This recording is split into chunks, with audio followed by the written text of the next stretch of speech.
Hello students, जैसा कि हम लोगों ने प्रकाश के परावर्तन तथा अपवर्तन चैप्टर को पूरी तरह से पढ़ लिया है। उसमें जो भी थियोरेटिकल पोर्शन थे, जो भी समझने वाली चीज़ें थी, हमने उनको कंप्लीट कर लिया है और हमने परावर्तन के हिस्से के जो प्रश्न थे उनको भी हल कर लिया था इससे पहले।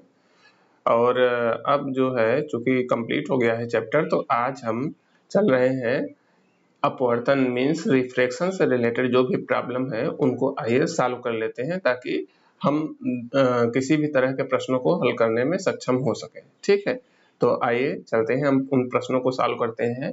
इस दौरान हम लोग जो भी एनसीईआरटी में या जो सीईआरटी की बुक थी उनमें जो भी प्रश्न दिए गए हैं उनको पहले हल कर लेते हैं, फिर एडिशनल कुछ कुछ हमने क्वेश्चन वहाँ पे लिए हैं उनको भी देख लेंगे। और उनके अलावा भी अगर कोई डाउट्स रह जाता है आपके मन में किसी भी प्रश्न के लिए, या कोई एडिशनल आपके मन में प्रश्न हो, तो आप कमेंट में हमें बताइएगा, हम उसको हल करने की कोशिश करेंगे आगे। ठीक है, तो आइए प्रश्नों को हल करना प्रारंभ करते हैं।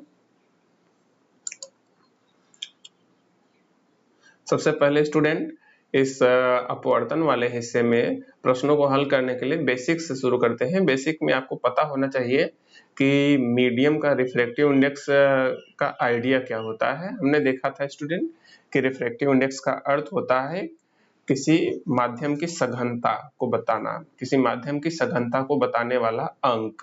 हाँ, it is a index which is an index which is used to denote the optical density for a given medium. Okay, तो यहाँ पे आपके एनसीईआरटी बुक में देखेंगे इस तरह से दिया हुआ है कुछ मटेरियल्स का refractive index, absolute refractive index क्या होता है। तो आइए एक बार इसको मन में देख लेते हैं, मन में रहेगा ये बात हमें, तो आगे के प्रश्नों को हल करने में आसानी होगी। देखिए स्टूडेंट, यहाँ पे कुछ वैल्यूज दिया है, जैसे कि एयर का जो रिफ्रैक्टिव इंडेक्स है देख रहे हैं 1.0003 मीन्स ए क्लोजेस्ट टू है वैक्यूम कह सकते हैं, क्योंकि वैक्यूम का रिफ्रैक्टिव इंडेक्स 1 होता है। तो एयर का लगभग वैक्यूम के इक्वल है। हम लोग प्रश्न को हल करते समय इसको 1 ही कंसिडर करते हैं। ठीक है, ये बात ध्यान रखिएगा। आइस का देखिए 1.3 है, वाटर का, और जैसे जैसे देखिए आप नीचे की तरफ जा रहे हैं रिफ्रैक्टिव इंडेक्स की वैल्यू बढ़ती जा रही है। फिर ये नेक्स्ट जो है कॉलम, इसमें भी जैसे जैसे आप देखिए नीचे जा रहे हैं तो इसकी वैल्यू बढ़ती जा रही है। इसका अर्थ ये हुआ कि मीडियम डेंसर होता जा रहा है, क्योंकि जो वैल्यू है वो डेंसिटी को बताती है। वैल्यू बढ़ रही है तो डेंसिटी बढ़ रही है। ठीक है, तो आप ध्यान से देखेंगे तो सबसे कम एयर की है जो कि वैक्यूम के लगभग इक्वल होती है। फिर आइस, वाटर, अल्कोहल की, केरोसिन की बढ़ती जा रही है। यहाँ देखिए टर्पेंटाइन आयल है, तारपीन का तेल, जिसकी डेंसिटी काफी ज्यादा है, लगभग कांच के जैसी है। आप देख रहे हैं वाटर से इसकी डेंसिटी ज्यादा है, जबकि अगर आप इसका मास डेंसिटी देखेंगे अर्थात तौलेंगे, तो तौलने पर देख चेक करेंगे तो घनत्व तो इसका, चूंकि ये तेल है तो तेल का जो घनत्व होता है वो पानी से कम होता है, अर्थात पानी के ऊपर ये तैरेगा। लेकिन इसकी जो ऑप्टिकल डेंसिटी है आप देख पा रहे हैं, प्रकाशिक घनत्व जो है वो ज्यादा है, लगभग ग्लास के जैसा है। ठीक है, बेंजीन का और ज्यादा है। आप देखते जा रहे हैं जैसे जैसे आगे जा रहे हैं वैसे वैसे ऑप्टिकल डेंसिटी बढ़ती जा रही है। सबसे कम में आपका एयर है और सबसे ज्यादा डेंसर मीडियम कौन सा है, देखिए डायमंड, अर्थात हीरा जो है ये बहुत ही डेंसर होता है और इसमें प्रकाश को चलना मुश्किल होता है, इसमें इसकी स्पीड सबसे कम रहेगी। ठीक है, तो इन चीजों को आपने देख लिया है स्टूडेंट, तो आइए हम प्रश्नों को हल करते हैं। सबसे पहला स्टार्ट करेंगे हम लोग,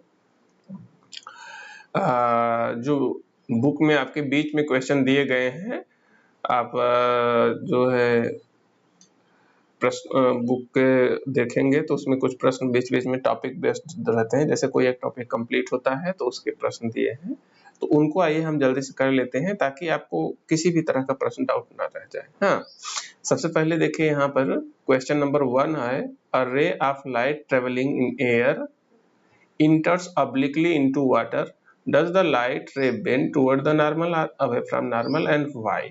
कह रहा है, क्वेश्चन को देख लेते हैं स्टूडेंट, कि एक जो है मान लीजिए बाउंड्री है, यहाँ पे ए है, ऊपर एयर, यहाँ नीचे है वाटर। कह रहा है कि एक लाइट रे जो है ए ऑब्लिकली मतलब तिरछा पड़ रहा है। कहाँ पड़ रहा है, मीडियम के बाउंड्री पे। तो ये जो है सीधे चली जाएगी, ऐसा तो संभव नहीं है क्योंकि यहाँ रिफ्रैक्शन हो रहा है। तो ये कह रहा है क्वेश्चन में, ध्यान से फिर से देखिए, will it move towards the normal या अवे फ्रॉम द नॉर्मल? ये नॉर्मल की तरफ मुड़ेगी या नॉर्मल से दूर मुड़ेगी, बताइए। ये एयर से वाटर में जा रही है, अर्थात एयर तो रेयर मीडियम है, वाटर डेंसर है, अर्थात विरल से सघन में जा रही है। तो क्या होगा, हमने शुरू में पढ़ा है स्टूडेंट, विरल से सघन में मतलब डेंसिटी यहाँ पे बढ़ रही है, तो क्या होगा, डेंसिटी बढ़ रही है। तो हम देख रहे हैं विरल से सघन में जा रही है, तो डेंसिटी बढ़ रही है तो एंगल घटेगा, और एंगल घटेगा तो किधर झुकेगा, टूवर्ड्स द नॉर्मल, अर्थात ये कुछ इस तरह से मुड़ जाएगी।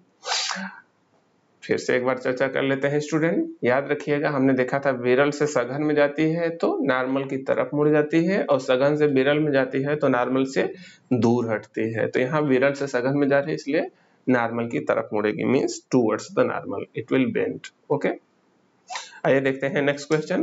क्वेश्चन नंबर 2 है, light enters from air to glass having refractive index 1.5। कह रहा है लाइट आपकी इंटर कर रहा है कहां से कहां, एयर से ग्लास में इंटर कर रहा है जिसका रिफ्रैक्टिव इंडेक्स है 1.5। तो कह रहा है कि what is the speed of light in the glass, it is given that light of the speed of light in vacuum is 3 × 10⁸ metre per second. समझिए स्टूडेंट, यहाँ पर आपकी क्वेश्चन जो है वो देखिए, यहाँ पे वाटर ना होकर क्या कह दिया है, यहाँ पर है ग्लास सेकेंड क्वेश्चन में, जिसका रिफ्रैक्टिव इंडेक्स है 1.50। आपको क्वेश्चन में क्या पूछ रहा है, कह रहा है कि ग्लास में लाइट की स्पीड क्या होगी। देखिए ये पूछ रहा है speed of light in glass, ठीक है। अब जरा ध्यान दीजिए स्टूडेंट, आपको रिफ्रैक्टिव इंडेक्स दिया है और स्पीड पूछा है, इसका मतलब इनके बीच में कोई रिलेशन होना चाहिए। और आपको याद भी है कि रिफ्रैक्टिव इंडेक्स का जो फार्मूला होता है म्यू इक्वल टू होता है c/v। अब यहाँ म्यू दिया है, c speed of light in vacuum ये भी दिया है, आपको याद भी होगा 3 × 10⁸ मीटर पर सेकेंड। v निकालना बहुत आसान है, तो यहाँ हम वैल्यू रख देंगे, तो v इक्वल टू क्या हो जाएगा, c/μ। c की वैल्यू क्या है, 3 × 10⁸ डिवाइडेड बाई 1.5। 1.5 को हम क्या लिख सकते हैं, 3/2। तो क्या हो जाएगा, सॉल्व करेंगे आएगा 2 × 10⁸ मीटर पर सेकेंड। बहुत आसान है स्टूडेंट, इस तरह से आप किसी भी मीडियम में लाइट की स्पीड को डिटरमाइन कर सकते हैं अगर उसमें रिफ्रैक्टिव इंडेक्स उस मीडियम का आपको पता हो, ठीक है। चलिए नेक्स्ट क्वेश्चन देखते हैं। कर find out from the table 10.3 the medium having highest optical density, also find medium with lowest optical density. अर्थात अभी हम लोगों ने जो टेबल देखा था स्टूडेंट, ये टेबल देखिए, यहाँ पे हमने देखा कि किस मीडियम के रिफ्रैक्टिव इंडेक्स क्या है। तो इसी टेबल को ध्यान में रखते हुए वो पूछ रहा है कि बताइए इनमें से देखकर क्या समझ में आ रहा है, सबसे कम डेंसर कौन है और सबसे ज्यादा डेंसर कौन है। तो हम देख रहे हैं स्टूडेंट की डेंसिटी बताने वाला जो वैल्यू होता है वही तो है रिफ्रैक्टिव इंडेक्स। तो रिफ्रैक्टिव इंडेक्स जिसका सबसे कम है वो सबसे कम डेंसर, रिफ्रैक्टिव इंडेक्स जिसका सबसे ज्यादा है वो सबसे ज्यादा डेंसर। अर्थात मोस्ट ऑप्टिकली डेंसर मटेरियल कौन सा है, diamond. It is the most optically denser material, और medium. And here is the, आप देखेंगे मैटर की बात करें, वैसे वैक्यूम का निकालेंगे तो 1 आएगा, लेकिन अगर मैटर की बात करें तो एयर का रिफ्रैक्टिव इंडेक्स सबसे कम होता है, जिसका मान देखिए दिया है 1.0003। It is closest to vacuum, closest to 1। तो एक क्वेश्चन सिर्फ इतना ही पूछा था, ठीक है। आइए हम चलते हैं आगे। तो इसमें स्टूडेंट हमने देखा कि सबसे रेयर मीडियम कौन हुआ, एयर, और सबसे डेंसर मीडियम कौन सा हुआ, डायमंड, ठीक है। Question number 4 let us see, कह रहा है you are given kerosene, turpentine and water. 3 material दिए गए हैं, 3 माध्यम दिए गए हैं आपको मीडियम। कह रहा है in which of these drugs the light travel fastest. कह रहा है इन तीनों में से लाइट सबसे फास्ट किसमें ट्रेवल करेगा। अब स्टूडेंट ध्यान से देखिए, हम लोगों ने अभी कितनी बार तो चर्चा किया कि स्पीड ऑफ द लाइट जो है डिपेंड करता है मीडियम की ऑप्टिकल डेंसिटी पे। जितना ज्यादा डेंसर होगा स्पीड उतनी कम होगी। तो इसमें अगर स्पीड हमें सबसे ज्यादा देखना है, फास्टेस्ट किसमें सबसे ज्यादा स्पीड से चलेगा, इसका मतलब डेंसिटी जिसकी सबसे कम होगी, क्योंकि जितना कम होगी डेंसिटी उसमें चलना उतना आसान होगा, उतना ज्यादा तेज चलेगा। तो लाइट की डेंसिटी, मीडियम की डेंसिटी केरोसिन, तारपीन और वाटर में से सबसे कम किसमें है। देखिए केरोसिन यहाँ है 1.4, टर्पेंटाइन देखिए कितना है 1.47 और वाटर है 1.33। तो इन तीनों में देखिए सबसे कम ऑप्टिकल डेंसिटी किसकी है, वाटर की। वाटर की डेंसिटी सबसे कम है, इसका मतलब वाटर में स्पीड जो है लाइट की वो सबसे ज्यादा होगी। तो प्रश्न को आप आसानी से बता देंगे, because water have the least optical density among these three. हाँ, इन तीनों में से सबसे कम ऑप्टिकल डेंसिटी किसकी है, वाटर की। That's why light will have maximum speed in water in comparison to all these three, in between all these three। ठीक है। हाँ, आइए स्टूडेंट नेक्स्ट क्वेश्चन देखते हैं। क्वेश्चन नंबर 5 देखिए, कह रहा है the refractive index of diamond is 2.42। ये तो हमने टेबल में भी देखा ना। कह रहा है what is the meaning of this statement. समझिए student, it is given that refractive index means mu of diamond is 2.42। कह रहा है इतने से आप क्या कंक्लूजन निकालेंगे, क्या अर्थ निकल रहा है इतने से। तो स्टूडेंट हम जानते हैं वैसे तो रिफ्रैक्टिव इंडेक्स का मीनिंग क्या होता है, ऑप्टिकल डेंसिटी। अब इसकी वैल्यू काफी ज्यादा है। अगर हम दिए गए टेबल को, इस टेबल को ध्यान से देखें तो हम देख पा रहे हैं इसमें सबसे ज्यादा रिफ्रैक्टिव इंडेक्स है डायमंड का। इसका मतलब हम कह सकते हैं कि डायमंड जो है मोस्ट ऑप्टिकली डेंसर मीडियम है। हाँ, पहली बात तो ये कि अगर हम जितने ऑप्टिकल मीडियम होते हैं ध्यान से देखें तो उसमें सबसे ज्यादा डेंसर होता है डायमंड। हाँ, क्योंकि उनमें सभी में सबसे अधिक ऑप्टिकल डेंसिटी किसकी आती है, डायमंड की, जिसकी वैल्यू होती है 2.42। दूसरी बात देखिए, म्यू से रिलेटेड कोई फार्मूला अगर आप जानते हैं, इसे और क्या कंक्लूजन निकाल सकते हैं। हम जानते हैं म्यू इक्वल टू होता है C बाई V। इसका मतलब अगर म्यू दिया है तो और क्या निकाल सकते हैं हम, C तो कांस्टेंट होता है तो बचा आपका V। इसका मतलब हम speed of light in the diamond निकाल सकते हैं और इसकी वैल्यू कितनी होगी, V equal to C by mu. अर्थात जो speed of light in the diamond होगा वो वैक्यूम में स्पीड ऑफ लाइट के अर्थात C का कितना टाइम्स हो जाएगा, 1/2.42 टाइम्स। अर्थात प्रकाश की जो चाल है डायमंड में जो होगी वो निर्वात में प्रकाश की चाल का कितना गुना हो जाएगी, 1/2.42 टाइम्स। हाँ, कि उसको 2.42 से भाग दे देंगे तो जितना आएगा उतना घट जाएगी speed of light in the diamond. ठीक है, इसका सिर्फ यही दो कंक्लूजन रहेगा, क्योंकि हमने देखा है रिफ्रैक्टिव इंडेक्स क्या है, मीडियम की डेंसिटी बताता है और डेंसिटी से डायरेक्ट कोई चीज का रिलेशन होता है तो है स्पीड ऑफ लाइट का। तो हम दो चीजें बता सकते हैं, पहली बात ये डेंसर बहुत ज्यादा है, सबसे अधिक डेंसर है, और दूसरी चीज स्पीड इसमें कितनी होगी ये हम बता सकते हैं। ठीक है, चलिए अच्छा आगे के प्रश्नों को देखते हैं स्टूडेंट। नेक्स्ट जो है क्वेश्चन है, देखिए क्वेश्चन नंबर 1 फिर से है। ये सब देखिए स्टूडेंट, हमने चर्चा किया था कि जो क्वेश्चन हम कर रहे हैं ये टॉपिक बेस्ड क्वेश्चन है, अर्थात एक एक टॉपिक पर आधारित। तो वहां पे हमने देखा मुख्यतः ऑप्टिकल डेंसिटी के बारे में अर्थात रिफ्रैक्टिव इंडेक्स के बारे में। यहाँ देखिए क्वेश्चन क्या है, define 1 dioptre power of a lens. कह रहा है कोई लेंस अगर दिया है और कह रहा है कि उसकी उसका जो पावर है वो है 1 डायोप्टर। तो इससे आप क्या निष्कर्ष निकालते हैं? या तो आप ये कह सकते हैं, प्रश्न में पूछ रहा है कि 1 डायोप्टर पावर कितना पावर होता है, कितना पावर लेंस की कितनी पावर को आप 1 डायोप्टर कहेंगे। ठीक है, तो बहुत आसान है स्टूडेंट। हम जानते हैं पावर की जो डेफिनेशन होती है, it is given by P equal to 1/f। हाँ, तो पावर का डायरेक्ट रिलेशन होता है फोकल लेंथ से। फोकल लेंथ का जो रेसिप्रोकल होता है, अर्थात फोकस दूरी के व्युत्क्रम को ही पावर कहते हैं। अब P इक्वल टू अगर 1 है तो ये कब संभव है? जब P इक्वल टू 1 कब आएगा? जब आप फार्मूले को देखिए, फार्मूले में F का मान कितना रख देंगे P1 आ जाए।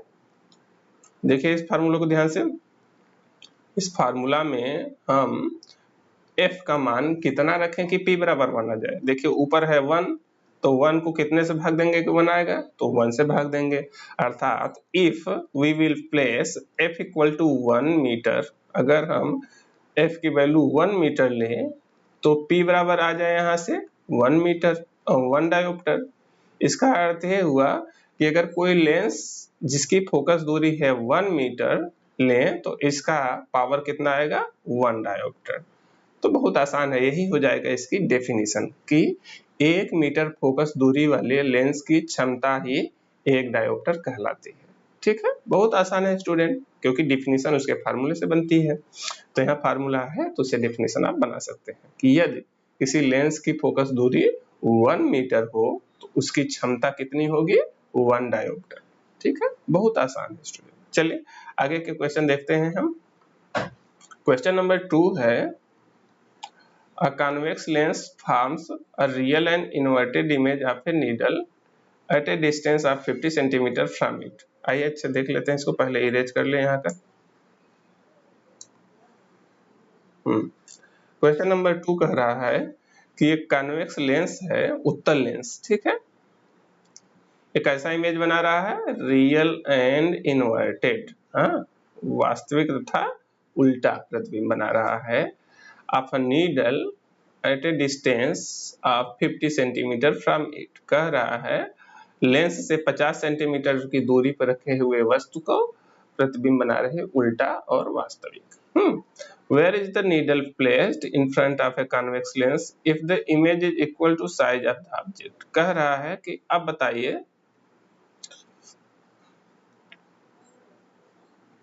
कि यदि इमेज जो है equal to size of the object है तो बताइए कि अभी वस्तु कहाँ पे रखी है। समझ रहे हैं क्वेश्चन? फिर से समझिए। कह रहा है कि कॉन्वेक्स लेंस के सामने रखी है, वास्तविक तथा उल्टा प्रतिबिंब बना रही है, और इसमें और एक कंडीशन बता रहा है कि यदि इमेज जो है ऑब्जेक्ट के बराबर साइज का है तो ऑब्जेक्ट कहाँ पर रखा है। हम जानते हैं स्टूडेंट, कितना आसान प्रश्न है। हम जानते हैं उत्तल लेंस में, उत्तल लेंस के केस में वस्तु के बराबर प्रतिबिंब कहाँ बनता है? जैसा कि हमने चर्चा किया था, दर्पण के केस में C पर अगर वस्तु को रखें तो C पर ही प्रतिबिंब बनता है, लेकिन लेंस में जो फोकस का डबल डिस्टेंस होता है, अर्थात जिसको हम कहते हैं 2f पर रखते हैं एक साइड वस्तु को तो दूसरे साइड प्रतिबिंब 2f पर बनता है, और दूरी समान है तो उसका आकार भी समान होता है। इसका अर्थ यह हुआ कि अगर प्रतिबिंब इक्वल है साइज में ऑब्जेक्ट के तो ये वस्तु कहाँ रखी गई होगी? 2f पर, एट 2f पर रखते हैं तो प्रतिबिंब 2f पे दूसरे साइड बनता है। ठीक है, और इसी में आपको क्या ज्ञात करना है? Also find the power of the lens. Power of the lens क्या होता है स्टूडेंट? अब देखिए इसी क्वेश्चन में इसने दो बात बताया है। पहली बात तो ये कहा कि ये 2f पर रखा गया है, और इससे पहले इसने ये भी कहा था कि ये रखा गया है 50 सेंटीमीटर पर। तो इसका मतलब क्या हुआ कि फोकस दूरी का जो डबल है वो है 50 सेंटीमीटर, तो यहाँ से f इक्वल टू क्या आ जाएगा? 25 सेंटीमीटर। ओके, इतना आसान है।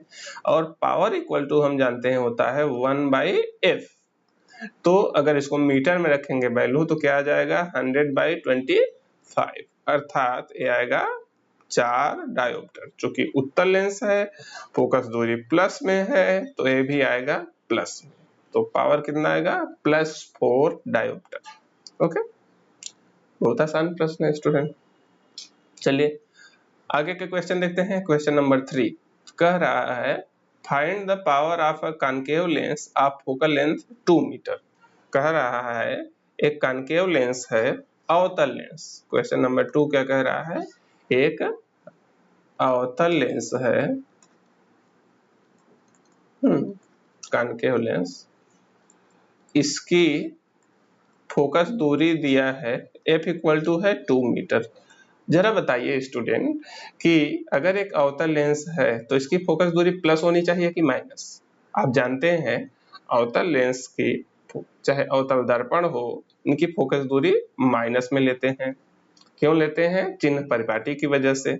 तो फोकस दूरी अगर माइनस में है तो इसकी पावर कितनी होगी, P इक्वल टू हो जाएगा 1/f। अब देखिए यहाँ मात्रक पहले से मीटर में है तो इसको बदलने की जरूरत है नहीं, अर्थात हम डायरेक्ट मान रख देंगे। इसका मान आएगा 1/-2 अर्थात -0.5 डायोप्टर।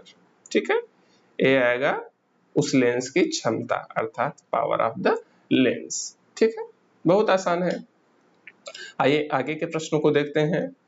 देखिए अब एक्सरसाइज वाले प्रश्न आ गए, इनको हम जल्दी जल्दी सॉल्व कर लेते हैं। ठीक है, सबसे पहले जो है ये बात ध्यान रखिएगा स्टूडेंट, इसमें एक्सरसाइज में से कुछ प्रश्न जो है दर्पण से संबंधित है, उनको हम पहले हल कर चुके हैं। तो उन प्रश्नों को छोड़कर सिर्फ जो अपवर्तन से संबंधित प्रश्न है उन्हीं को हल करेंगे। ठीक है, आइए चलते हैं।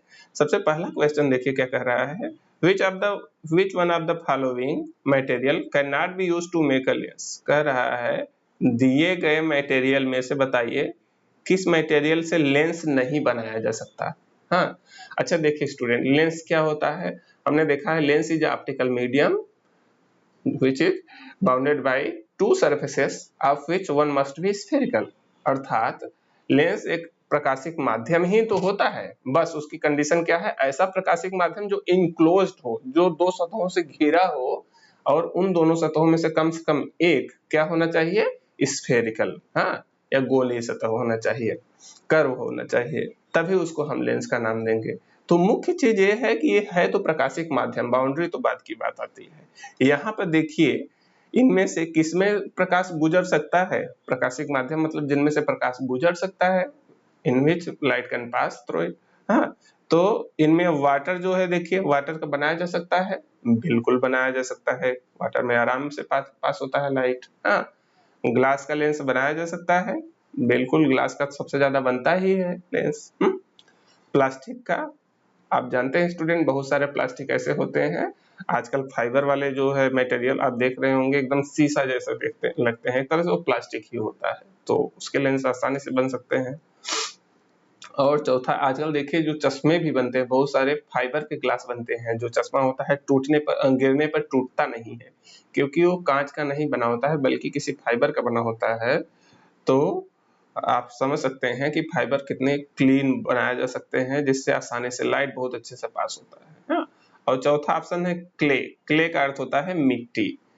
आप बताइए स्टूडेंट, क्या मिट्टी से लाइट पास होती है? नहीं, हम जानते हैं कि मिट्टी में से प्रकाश पास नहीं हो सकता। हाँ तो मिट्टी का क्या लेंस बना सकते हैं? बिल्कुल नहीं। ठीक है, तो यही इसका आंसर होगा, क्योंकि मिट्टी से ये पूछ रहा है किसका लेंस नहीं बना सकते, तो मिट्टी का लेंस नहीं बना सकते, तो मिट्टी ही क्या होगा इसका राइट आंसर।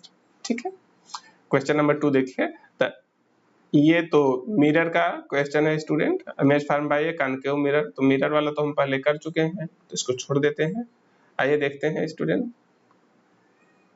आगे के प्रश्न को। क्वेश्चन नंबर 3 देखिए, ये है where should an object be placed in front of a convex lens. कह रहा है एक कॉन्वेक्स लेंस अगर है तो उसके सामने where should an object be placed, अर्थात किसी वस्तु को कहाँ रखा जाए, कि क्या कह रहा है कि gate a real image of the, पहला ऑप्शन कह रहा है, पहला कंडीशन लगा रहा है कि जो इमेज हो रियल बने, और दूसरा कंडीशन क्या कह रहा है, of the size of the object, अर्थात जितना बड़ा वस्तु है उतना ही बड़ा इमेज बने।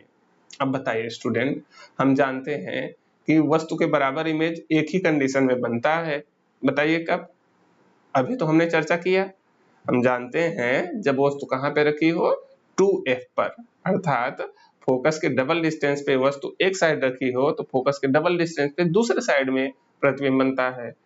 तो 2f पे वस्तु है तो 2f पे प्रतिबिंब होता है, दोनों की दूरी समान, इसलिए दोनों का आकार भी समान होता है, तो साइज उसका इक्वल हो जाएगा। तो यही पूछ रहा है उसको कहाँ रखेंगे। देखिए पहला कह रहा है फोकस पे रखेंगे, फोकस पे रखेंगे तो प्रतिबिंब कहाँ बनता है, अनंत पे बनता है, ये गलत आंसर है।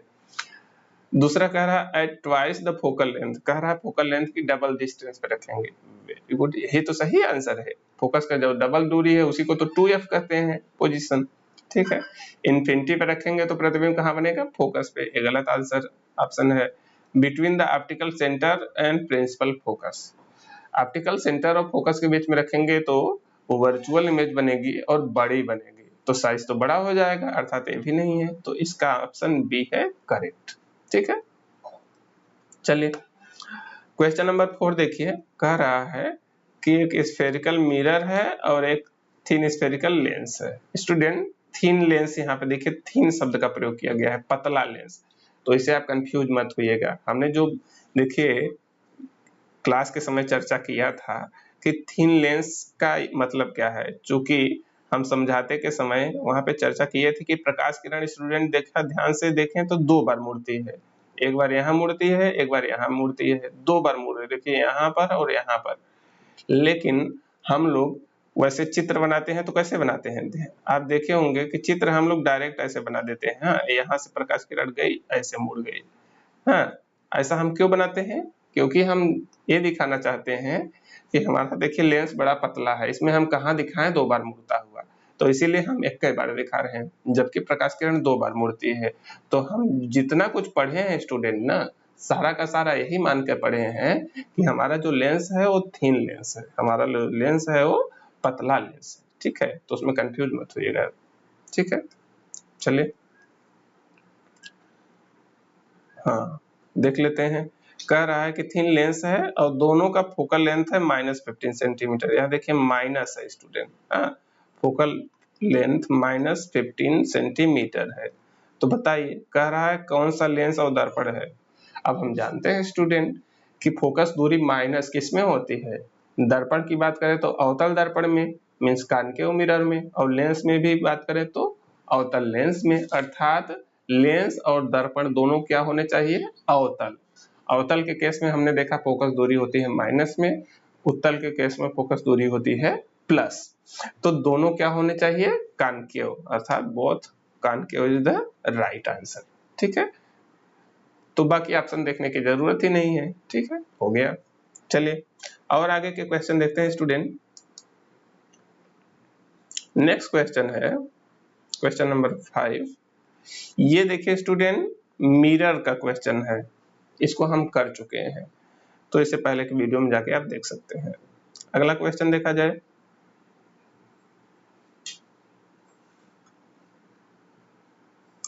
क्वेश्चन नंबर 6 क्या है, Which of the following lenses would you prefer to use while reading small letters found in a dictionary? कह रहा है कि अगर आपके पास एक डिक्शनरी है और उसमें छोटे छोटे अक्षर हैं, देखिए जनरली डिक्शनरी पुराना अगर आप देखे होंगे तो उसमें अक्षर बहुत छोटे छोटे लिखे होते हैं, हाँ?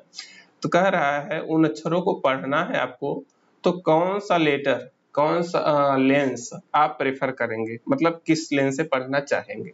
देखिए स्टूडेंट पहली बात तो ये कि लेटर छोटे छोटे लिखे हैं और उनको हमें बड़ा देखना है, अगर उनको स्पष्ट रूप से देखना चाह रहे हैं तो बड़ा देखने वाला लेंस चाहिए, लेकिन हम जानते हैं कि जो अवतल लेंस होता है वो सदैव छोटा प्रतिबिंब बनाता है, वो तो और छोटा बना देगा।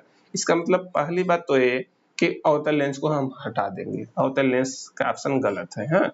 यहाँ पे देखिए लिखा है कॉनकेव लेंस, ये हटाइए, और कहाँ कॉनकेव लेंस, यहाँ है, इसको हटाइए। अब बचा उत्तल लेंस, उत्तल लेंस में देखिए कौन सा चुनेंगे।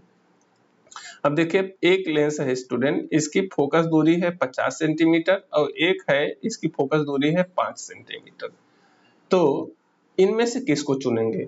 हम जानते हैं स्टूडेंट कि जितना बड़ा दिखेगा उतना हमारे लिए आसान होगा, उतना स्पष्ट रूप से देख पाएंगे, और बड़ा मतलब ज्यादा पावरफुल, और पावरफुल क्या होता है, हमने देखा है कि फोकस दूरी जितनी कम होती है पावर उतनी ज्यादा होती है। तो इनमें फोकस दूरी कम किसकी है, 5 सेंटीमीटर वाले की, अर्थात सबसे बेस्ट यही हमारे लिए रहेगा, क्योंकि इसमें ज्यादा बड़ा बड़ा दिखाई देगा। फोकस दूरी चूंकि कम है तो पावर अधिक होगी, और ज्यादा पावर है तो ज्यादा बड़ा बड़ा दिखाई देगा, तो हमें आसान पड़ेगा समझने में, ठीक है, पढ़ने में। और 50 दूरी वाला भी आप ले सकते हैं, लेकिन इसमें बहुत बड़ा नहीं दिखाई देगा, ठीक है। चलिए आगे चलते हैं स्टूडेंट, हम क्वेश्चन नंबर 7 देखिए। क्वेश्चन नंबर 7 स्टूडेंट जो है, ये है कॉनकेव मिरर देखिए लिखा है, अर्थात ये दर्पण का प्रश्न है, तो इसको हम छोड़ देते हैं क्योंकि हमने इसको कर लिया है। अगला क्वेश्चन देखिए, कह रहा है टाइप ऑफ मिरर यूज, फिर से दर्पण का प्रश्न है, छोड़ दिया जाए। आइए आगे चलते हैं, लेंस का प्रश्न कहाँ है देखिए, यहाँ क्वेश्चन नंबर 9 कह रहा है 1/2 of a convex lens is covered with a black pepper. कह रहा है एक उत्तल लेंस है, उसका आधा हिस्सा काले कागज से ढक दिए, ठीक है, समझ रहे हैं, जैसे लेंस हुआ और इसका आधा हिस्सा, मतलब चलिए यहीं से इधर से ही रख, यहाँ पे इतना काले कागज से पूरा पेंट कर दिए, कवर कर दिए। अब कह रहा है कि जो इमेज बनेगी क्या वो कंप्लीट बनेगी, बताइए, पहला प्रश्न समझिए। कह रहा है अब इस लेंस से जो इमेज बनेगी, कोई वस्तु रख दे तो इसकी इमेज अब बनेगी कि नहीं बनेगी, और बनेगी तो क्या कंप्लीट बनेगी कि नहीं, ठीक है।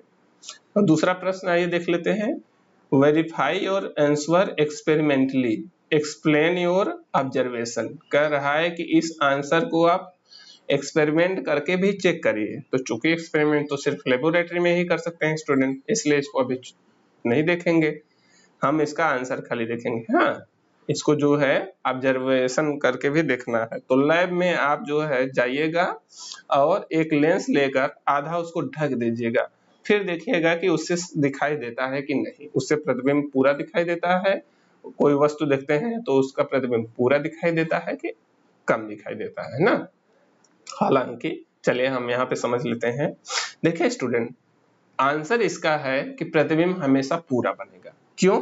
क्योंकि हम जानते हैं किसी वस्तु का प्रतिबिंब बनाने के लिए, क्या स्टूडेंट जरा सोचिए, कभी आपने ध्यान दिया है कि प्रतिबिंब कैसे बनती है? हम जानते हैं प्रतिबिंब बनता है प्रकाश किरणों से, और प्रकाश किरणें एक वस्तु से कितनी चलती होंगी, एक वस्तु से तो अनंत प्रकाश किरणें चलती होंगी, ऐसे ढेर सारी प्रकाश किरणें चल रही हैं, और सभी प्रकाश किरणें जाके मिल के फिर से क्या बना रही हैं, प्रतिबिंब।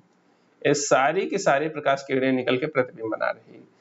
अब समझिए प्रतिबिंब निर्माण के लिए कितनी प्रकाश किरणों की आवश्यकता होती है। इससे पहले हमने देखा था, जितने भी केस हमने लिए थे, प्रतिबिंब निर्माण हमने सिर्फ 2 प्रकाश किरणों को लेकर बनाया था।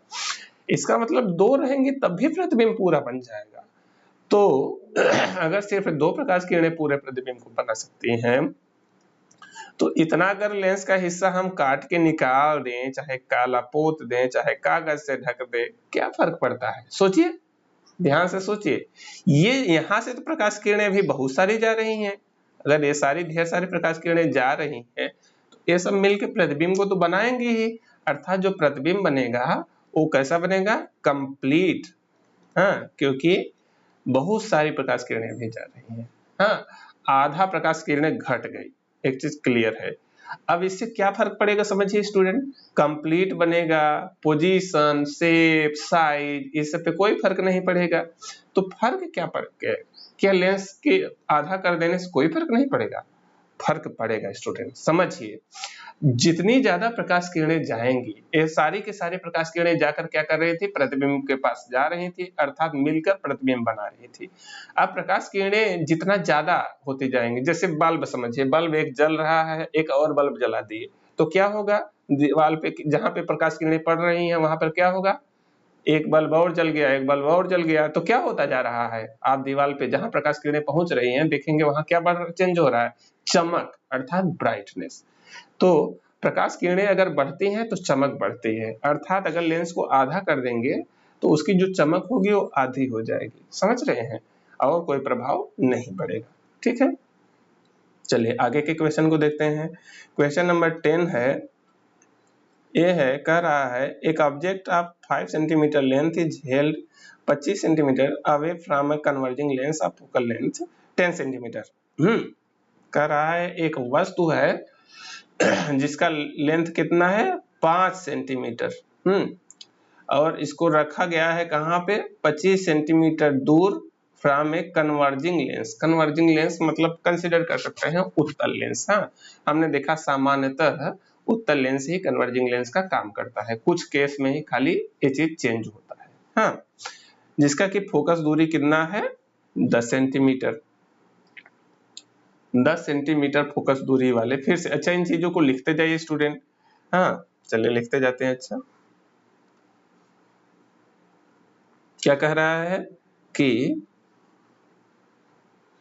एक जो है लेंस है जिसके सामने वस्तु रखी है, तो वस्तु की लंबाई कह रहा है 5 सेंटीमीटर, मतलब ये हो गया HO, हाइट ऑफ ऑब्जेक्ट कितनी है 5 सेंटीमीटर, और क्या दिया है held 25 centimetre away, 25 centimetre away रखा गया है। इसका मतलब एक क्या दिया है U, तो U का मान कितना हुआ 25 सेंटीमीटर, लेकिन वस्तु हमेशा बायां रखा जाता है तो U क्या होगा -25 सेंटीमीटर। ठीक है, कन्वर्जिंग लेंस है जिसका फोकल लेंथ है 10 सेंटीमीटर, तो फोकल लेंथ 10 सेंटीमीटर तो है, लेकिन कन्वर्जिंग है तो इसको हम प्लस में लेंगे क्योंकि उत्तल लेंस को प्लस में लेते हैं। अब कह रहा है इसका क्या करना है रे डायग्राम बनाना और पोजीशन को फाइंड करना है, साइज एंड नेचर सब कुछ पता करना है। तो बताइए स्टूडेंट, आइए हम इसको करते हैं। कितना आसान है देखिए। पहला काम है कि रे डायग्राम ड्रा करना। रे डायग्राम स्टूडेंट एक उत्तल लेंस है जिसमें वस्तु कहाँ रखी है 25 सेंटीमीटर पे, और इसका वस्तु की ऊंचाई है 5 सेंटीमीटर। समझिए केस कौन सा बन रहा है, सबसे पहले इस पर ध्यान दीजिए। देखिए इसका फोकस दूरी है 10 सेंटीमीटर, तो 2f कितना होगा 20 पे, 10 दूना 20, तो और रखा है वस्तु कितना दूर 25 सेंटीमीटर दूरी पे। इसका अर्थ क्या हुआ, वस्तु कहाँ पे रखी है, इसका फोकस का डबल 2f हुआ 20 पे और ये रखा है 25 पे, मतलब 20 से भी दूर रखा है, अर्थात ये 2f से बाहर रखा है। अर्थात कौन सा कंडीशन बन रहा है, जैसे ये हो गया लेंस आपका, ये है मुख्य अक्ष, और ये हो गया मान लीजिए आपका फोकस f, ये हो गया 2f, तो वस्तु कहाँ रखी है 2f से बाहर, और वस्तु अगर 2f से बाहर रखी है तो बताइए इसका प्रतिबिंब कहाँ बनेगा। हम जानते हैं स्टूडेंट कि वस्तु अगर 2f से बाहर है तो प्रतिबिंब 2f से अंदर बनेगा, और कैसा बनेगा वास्तविक बनेगा, उल्टा बनेगा। आइए जल्दी से करके देख लेते हैं। यहाँ है मान लीजिए ऑप्टिकल सेंटर, तो हम जानते हैं स्टूडेंट प्रतिबिंब निर्माण के लिए क्या करते हैं, पहले जनरली लेते हैं एक मुख्य अक्ष के समांतर प्रकाश किरण, तो ये किरण कहाँ से होकर जाती है फोकस से होकर जाती है।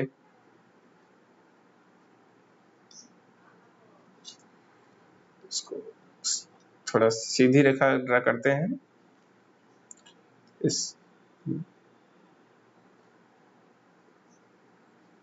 ये मान लीजिए यहाँ फोकस है तो यहाँ से होकर गुजर रही है। ठीक है, let this is the focus. और हम जनरली एक और प्रकाश किरण लेते हैं स्टूडेंट जो ऑप्टिकल सेंटर से होकर जा रही हो, तो ऑप्टिकल सेंटर से जो प्रकाश किरण जाएगी वो प्रकाश किरण सीधी पार हो जाती है, ये प्रकाश किरण सीधी गुजर जाएगी, तो ये दोनों जहां पर मिल रही हैं वहीं क्या होता है प्रतिबिंब का निर्माण, अर्थात यहाँ पे बढ़ेगा। और ये हमने शुरू में ही देख लिया था ये कहाँ बनेगा 2f के अंदर, चूंकि वस्तु 2f से बाहर है तो प्रतिबिंब बनेगा 2f से अंदर, तो यही होगा इसका रे डायग्राम। ठीक है, और इसके बारे में और जो चीजें अगर बताना है तो हम देख रहे हैं प्रतिबिंब कैसा बन रहा है, nature of image is virtual, नहीं रियल। ये देखिए यहाँ पर वास्तव में प्रकाश किरणें मिल रही हैं, वास्तव में प्रकाश किरणें अगर मिल रही हैं तो प्रतिबिंब कैसा कहलाता है रियल, अर्थात ये वास्तविक, और वास्तविक प्रतिबिंब सदैव बनता है उल्टा, तो ये देखिए देखने में भी आपको पता चल रहा होगा कि ये कैसा है उल्टा, वास्तविक है, उल्टा है। और देखिए वस्तु और प्रतिबिंब में कौन दूर है कौन नजदीक, वस्तु दूर है प्रतिबिंब नजदीक है, तो नजदीक है तो छोटा, अर्थात ये बनेगा छोटा, diminished, are smaller than the object, and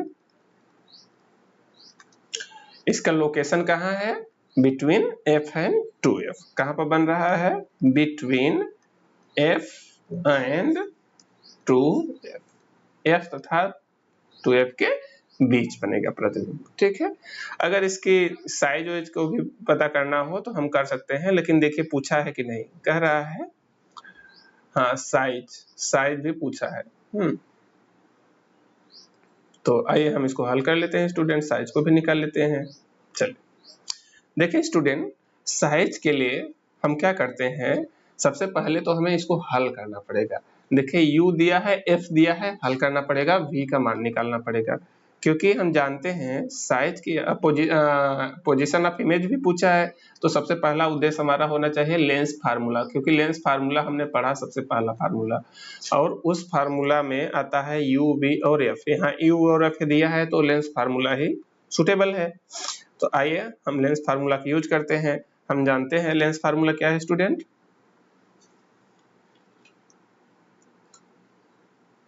lens formula है, using lens formula we know that 1 by v minus 1 by u equal to 1 by f। इसमें अगर हम मान रख दें तो हो जाएगा 1 by v equal to 1 by f plus 1 by u। यहाँ पे मान रखिए f का मान कितना है +10, प्लस 1 by u का मान कितना है -25। ए माइनस आप चाहें तो यहाँ ला दें, तो ये हल करने पे क्या हो जाएगा, इनका एलसीएम आएगा 50, ये आएगा 10 से 50 माइनस 25 दूनी 50, ये आएगा 3/50। तो यहाँ से v का मान क्या गया स्टूडेंट, आएगा 50/3 सेंटीमीटर। v का मान आ जाएगा 50/3 सेंटीमीटर, प्लस में आएगा। ठीक है, अब देखिए v अगर आ गया, आपको निकालना क्या है, प्रतिबिंब का हमने देखा नेचर क्या है, वास्तविक एंड उल्टा है। इसका स्थिति क्या है, हमने देखा 50/3 सेंटीमीटर। अब क्या बचा है, प्रतिबिंब का साइज। अब देखिए स्टूडेंट, हाइट ऑफ इमेज पूछा है, तो आप सोचिए कि कोई फार्मूला ऐसा पढ़े थे जिसमें हाइट ऑफ इमेज आ रहा था। वेरी गुड, पढ़े थे आपने मैग्निफिकेशन फार्मूला, वहां पे आपने सीखा था m इक्वल टू होता है HI/HO, जिसका मान होता है लेंस के केस में v/u के बराबर होता है। तो v आपको पता है, u पता है, HO पता है, तो HI के मान आराम से निकाल सकते हैं। तो यहाँ से देखिए क्या हो जाएगा, HI बराबर HO कितना है 5 दिया है, इनटू v/u, तो v का मान कितना है 50/3 डिवाइडेड बाय u कितना है, u है 25 सेंटीमीटर। ठीक है, तो u का मान -25 रख देंगे, तो ये इंटू यही नीचे ही आ जाएगा -25। ठीक है, ये आ गया, देखिए 2 बार जाएगा, और ये होगा -10/3 सेंटीमीटर। ठीक है, बहुत आसान है स्टूडेंट, इस तरह से आप आसानी से निकाल सकते हो। याद रखिएगा, जब भी प्रश्न में प्रतिबिंब के आकार की बात आए तो जनरली मैग्निफिकेशन फार्मूला ही यूज होगा। ठीक है, ये बात का ध्यान रखेंगे। और जब प्रतिबिंब की स्थिति की बात का है तो सामान्यतया वही फार्मूला बचता है आपके पास, वो है लेंस फार्मूला। ठीक है, चलिए अच्छा, इसको हम मिटा देते हैं, फिर उसके बाद हमें आगे के प्रश्नों को भी हल करना है ना, इसको मिटा देते हैं।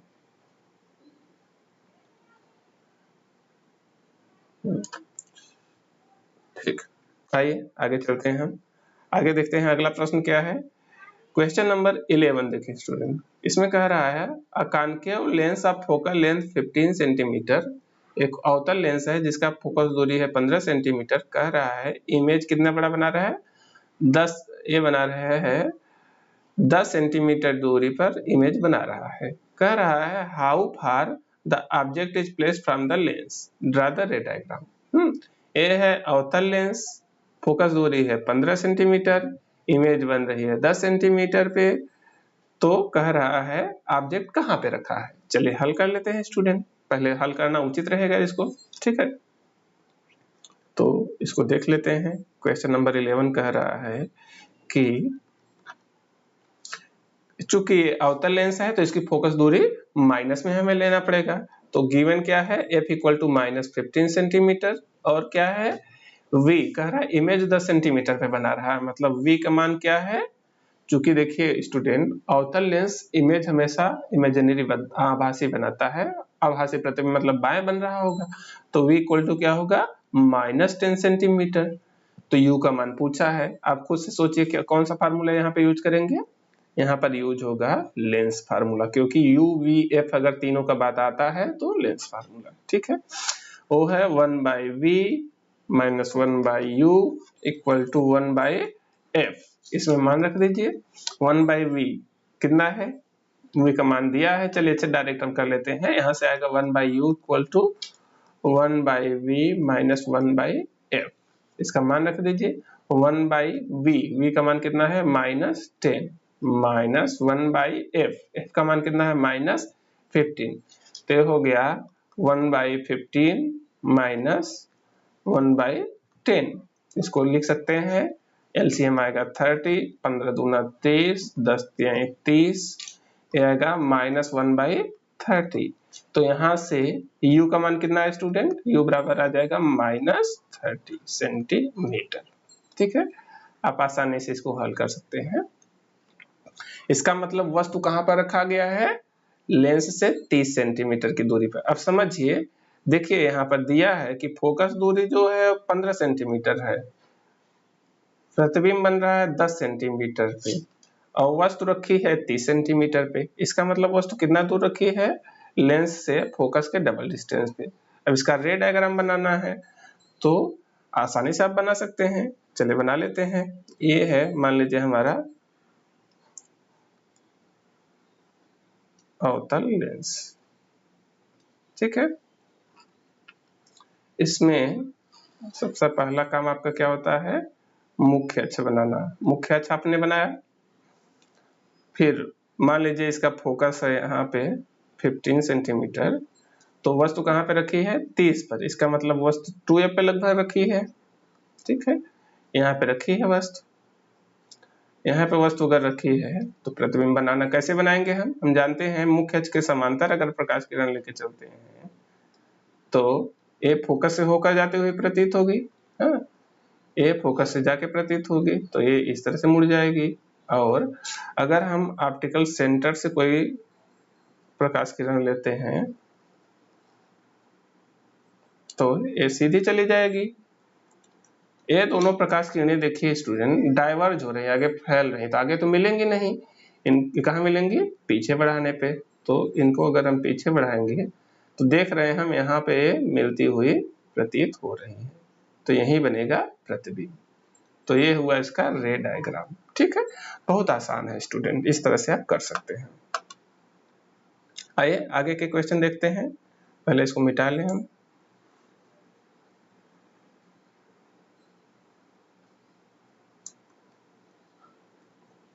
ठीक है, नेक्स्ट क्वेश्चन देखिए, क्वेश्चन नंबर 12 कह रहा है कॉन्वेक्स मिरर, अर्थात ये दर्पण का प्रश्न है, तो इसको छोड़िए। अगला है ये भी प्लेन मिरर है, ये भी हमने कर लिया है। नेक्स्ट क्वेश्चन है फिर से कॉन्वेक्स मिरर, ये भी हमने कर लिया है। अगला क्वेश्चन भी मिरर का है, ये भी हमने कर लिया है। क्वेश्चन नंबर 16 में आइए। क्वेश्चन नंबर 16 देखिए स्टूडेंट, कह रहा है find the focal length of a lens of power -2.0 d, what type of lens is this. समझिए, कह रहा है यदि दिया गया है कि एक लेंस की पावर है -2.0 d, तो आप बताइए कि ये कौन सा लेंस है। फोकल, पहला बात ये कौन सा लेंस है, दूसरा क्या कह रहा है इसका फोकस दूरी कितना होगा, ठीक है। तो हम जानते हैं स्टूडेंट कि पावर और फोकस दूरी में डायरेक्ट संबंध होता है। क्या संबंध होता है, P इक्वल टू होता है 1/f। इसका मतलब डायरेक्ट हम इसमें मान रख के f का मान निकाल सकते हैं, निकाल के देख लीजिए। एफ इक्वल टू क्या हो जाएगा 1/p, अर्थात एफ इक्वल टू हो जाएगा 1/-2 इक्वल टू क्या आ जाएगा -1/2, दैट इज -0.5 मीटर। क्योंकि ये जो है SI यूनिट है डायोप्टर, तो फोकस दूरी भी SI यूनिट में आएगा, दैट इज मीटर, -आधा मीटर। मतलब इसको हम क्या लिख सकते हैं, माइनस सेंटीमीटर में 50 सेंटीमीटर। ठीक है। अच्छा बताइए, इसको देखकर क्या लग रहा है, ये कौन सा लेंस है? हम जानते हैं स्टूडेंट, जो नेचर होता है उसके साइन से पता चलता है। इसका साइन क्या है, माइनस, और माइनस क्या होता है, इंडिकेट करता है अवतल को, तो ये अवतल लेंस है। ठीक है, आइए नेक्स्ट क्वेश्चन कर लेते हैं। सब देख रहे, बहुत ही आसान क्वेश्चन है स्टूडेंट।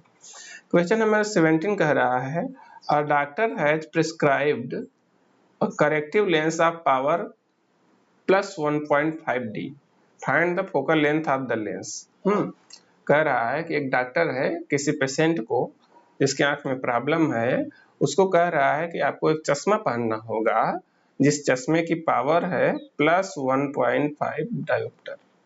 तो कह रहा है, प्रश्न क्या पूछा है देखिए, find the focal length of the lens. और दूसरा क्वेश्चन क्या है, is the prescribed lens diverging और कन्वर्जिंग।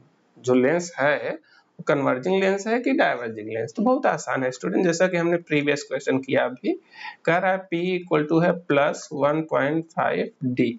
तो बताइए यहाँ से F का मान कितना आएगा, हम जान रहे हैं F इक्वल टू होता है 1/P, डायरेक्ट हम मान रख देंगे, तो ये हो जाएगा 1/1.5, 1.5 मतलब 3/2, तो ये क्या हो जाएगा 2/3 मीटर। बहुत आसान है स्टूडेंट, आप चाहे तो इसको सेंटीमीटर में भी बदल सकते हैं। ठीक है, ये देखिए इसका मान है प्लस। प्लस क्या इंडिकेट करता है स्टूडेंट, हमने देखा है प्लस मींस कन्वर्जिंग। जनरली क्या होता है, उत्तल लेंस, अर्थात जो पेशेंट को चश्मा लगेगा उसमें कौन सा लेंस लगेगा, उत्तल लेंस। प्लस जो है उत्तल लेंस को इंडिकेट करता है। ठीक है, तो इस तरह से जो आपके एनसीईआरटी में प्रश्न थे, सारा प्रश्न हम लोगों ने हल कर लिया स्टूडेंट। कुछ और क्वेश्चन जो है हमने यहाँ पे बनाए हैं, आइए जो है उनको जल्दी से देख लेते हैं। देखिए स्टूडेंट, यहाँ कुछ क्वेश्चन हमने खुद से बनाए हैं, ताकि कुछ और तरह के प्रश्न आपसे अगर पूछा जाए तो कर ले। पहला क्वेश्चन देखिए यहाँ पर है कि right the factors on which focal length of a lens depend. कह रहा है क्वेश्चन कि कौन कौन से फैक्टर पे लेंस की फोकस दूरी, focal length of a lens depends. हाँ, लेंस की फोकस दूरी किन किन बातों पर निर्भर करती है। तो स्टूडेंट, इसको हमने वैसे पढ़ लिया था क्लास के दौरान, लेकिन एक बार रिवीजन के लिए यहाँ पे दिए हैं हम। देखिए हम लोगों ने चर्चा किया था कि जो दर्पण की फोकस दूरी होती है वो होता है F इक्वल टू R/2, अर्थात सिर्फ त्रिज्या पे निर्भर करती है। लेकिन जो लेंस की फोकस दूरी होती है स्टूडेंट, एक बहुत सारे फैक्टर पे डिपेंड करती है, और जिनमें से मुख्यतः क्या है, 4 फैक्टर होते हैं। 2 माध्यम होते हैं, हाँ, कि लेंस का माध्यम क्या है, लेंस के मटेरियल का माध्यम क्या है, और उसके बाहर कौन माध्यम है, अर्थात कहाँ पर रखा है। तो 2 माध्यम हो गए μ1 एंड μ2, और इसके अलावा क्या होता है, जो लेंस है उसके 2 बाउंड्री है, 2 बाउंड्री सरफेस है, तो दोनों का रेडियस R1 एंड R2। तो इन 4 चीजों पे लेंस की फोकस दूरी निर्भर करती है। ठीक है, तो इस बात का आप ध्यान रखेंगे। आइए देखते हैं आगे के क्वेश्चन। क्वेश्चन नंबर 2 है, an object keeps horizontally such that its one end at C, जिसका एक एंड C पर रखा है, एंड अदर टुवर्ड्स F, और दूसरा एंड जो है F की तरफ है, जिसका फोकस दूरी है have a length of 10 centimetre. उस ऑब्जेक्ट की लेंथ कितनी है, 10 सेंटीमीटर। अब कह रहा है यदि फोकस दूरी है उत्तल लेंस की 20 सेंटीमीटर, तो जो इमेज बनेगा उसकी लंबाई कितनी होगी। समझिए, ये थोड़ा सा अलग प्रश्न है स्टूडेंट, समझ लेते हैं ये जल्दी से क्या कहना चाह रहा है। ये प्रश्न है कि जैसे मान लीजिए एक उत्तल लेंस है,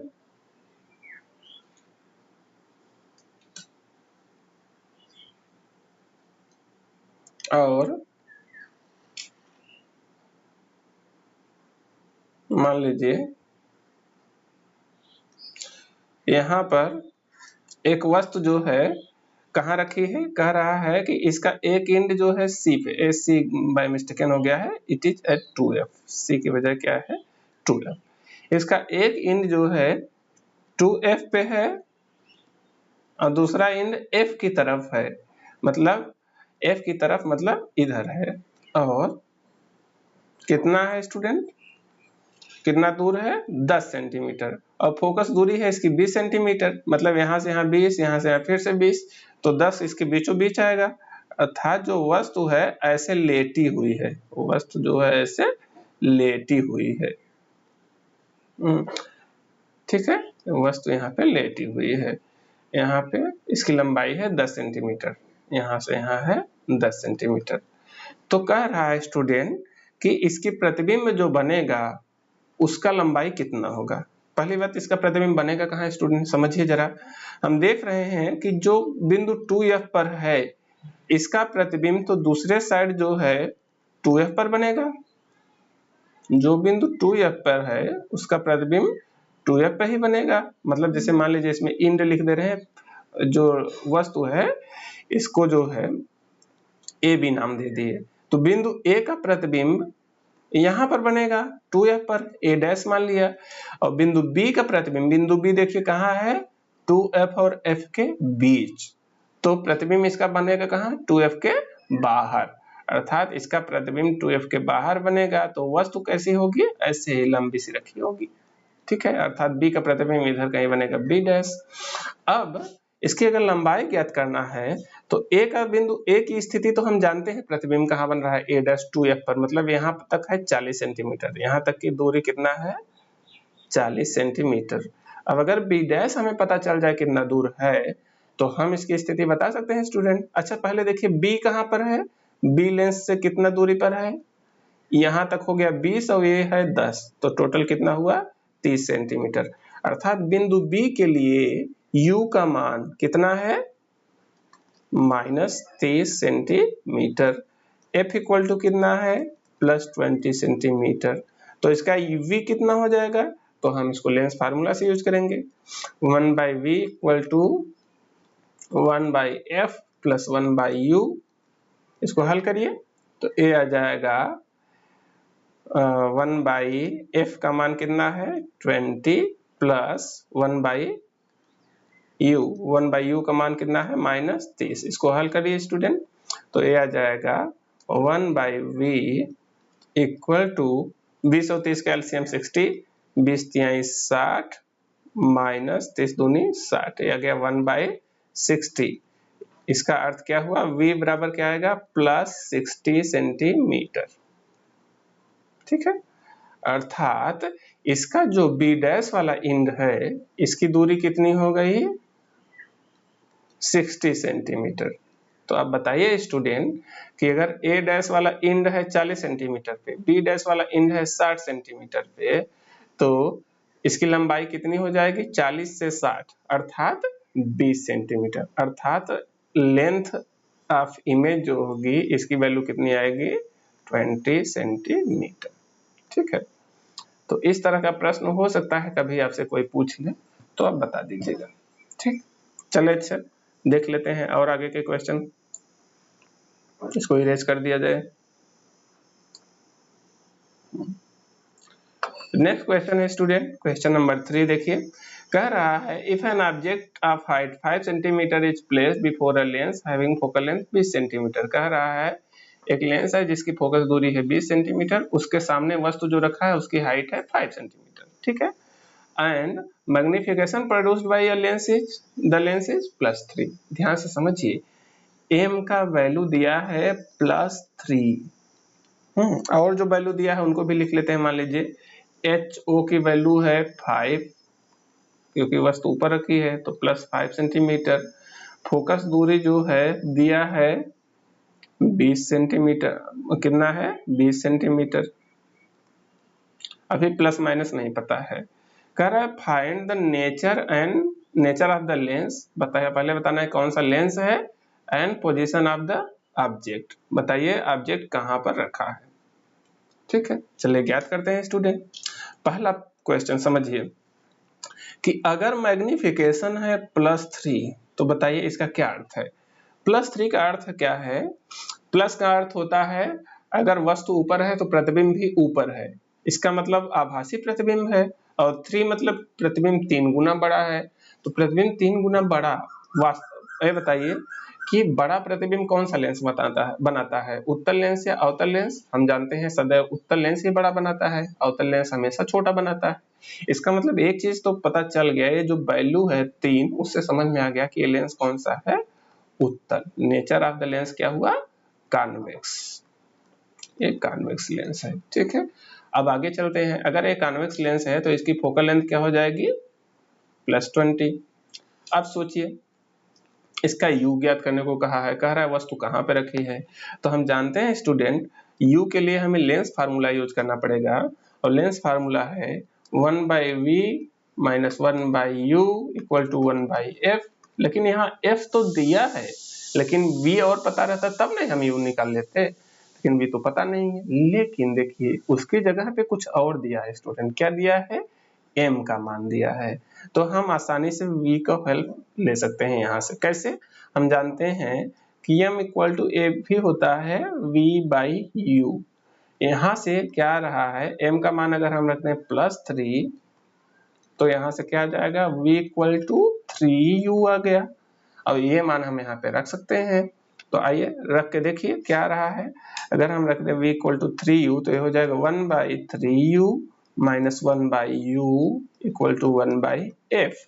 इसको हल करिए, ए आया एलसीएम 3u, ये होगा 1 माइनस 3 इक्वल टू 1/f। ठीक है, f का मान हम लास्ट में रख लेंगे। तो यहाँ से आया -2/3u equal to 1/f।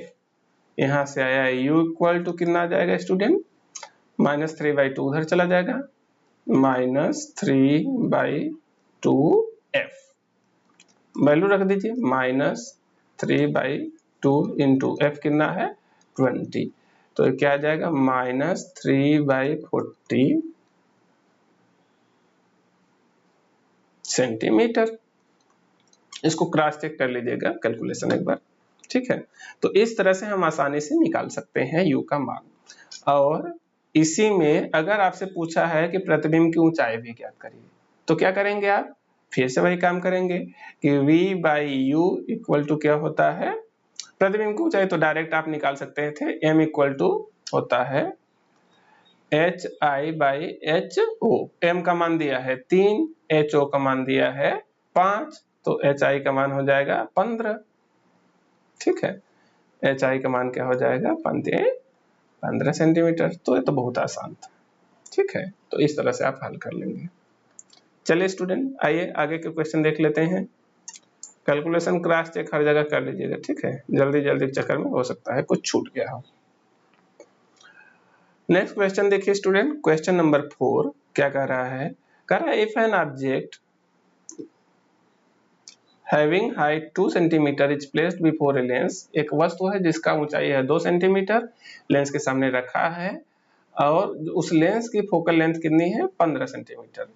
Forms an image having height 10 centimetre, then find position of the object. कह रहा है जो लेंस है उसके सामने 2 सेंटीमीटर की वस्तु रखी है, 15 सेंटीमीटर फोकस दूरी है। चलिए लिखते जाते हैं सारी चीजें ताकि आपको मन में डाउट ना बने।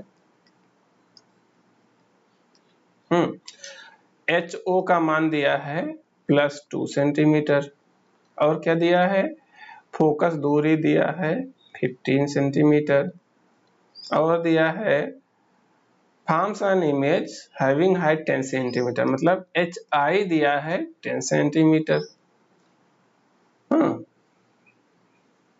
Then find the position of the object.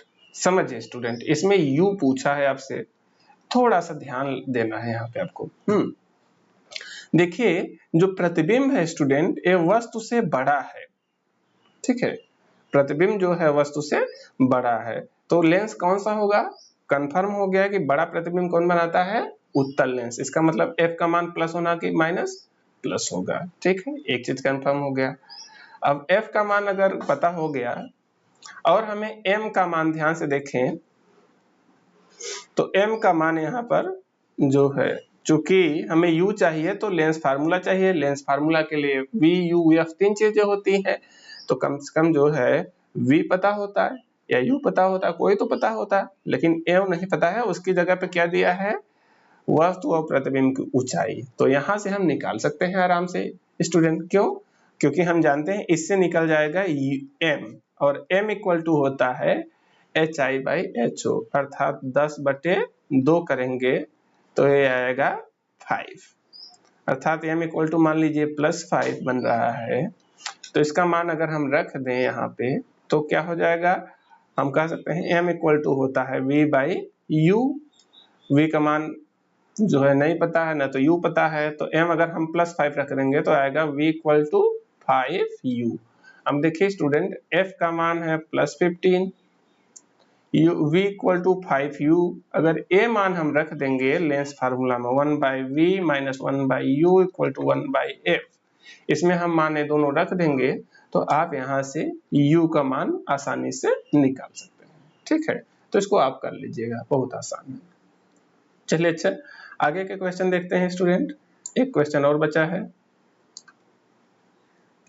Next question है क्वेश्चन नंबर 5।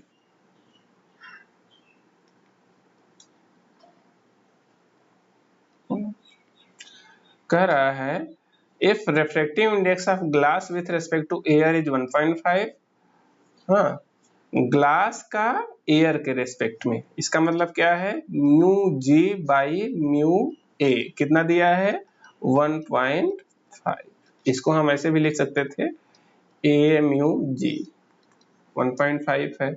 ऐसे ही अगला क्या है, refractive index of water with respect to air, हाँ, वाटर का एयर के रेस्पेक्ट में, इसका मतलब है μW/μA, ये कितना है 1.33। तो क्या पूछा है student, refractive index of glass with respect to water, अर्थात क्या पूछा है, ग्लास का वाटर के रेस्पेक्ट में, अर्थात μg/μW पूछा है। अच्छा देखिए, मान लीजिए ये है क्वेश्चन नंबर 1, ये है क्वेश्चन नंबर 2, तो 1 और 2 को देख कर बताइए μg/μW को मान निकाल सकते हैं, बिल्कुल निकाल सकते हैं। देखिए कितना आसान है, इसको डिवाइड कर दीजिए, 1 को 2 से डिवाइड कर दिए तो μa से μa कट जाएगा, तो यहाँ से आया μg/μW का मान कितना जा रहा है, बहुत आसान है, 1.5 डिवाइडेड बाय 1.33। ठीक है, तो इस तरह से हम आसानी से रिफ्रैक्टिव इंडेक्स के क्वेश्चन को हल कर सकते हैं। तो स्टूडेंट, हमने आज काफी प्रश्नों को हल किया। हमने कोशिश किया कि जितने तरह के संभव हो सके प्रश्न सबको हल करें। फिर भी यदि आपके मन में किसी अन्य तरह के प्रश्न आते हैं इससे संबंधित, तो आप हमें तुरंत बताइएगा, आप हमें कमेंट में बताइएगा, हम अवश्य कोशिश करेंगे कि उसको हम सॉल्व करके आपको दिखा दें, आपको सॉल्व करके दें, आपको आपके मन में किसी तरह का कोई डाउट न रह जाए। ठीक है, तो आज के लिए धन्यवाद, मिलते हैं हम नेक्स्ट क्लास में।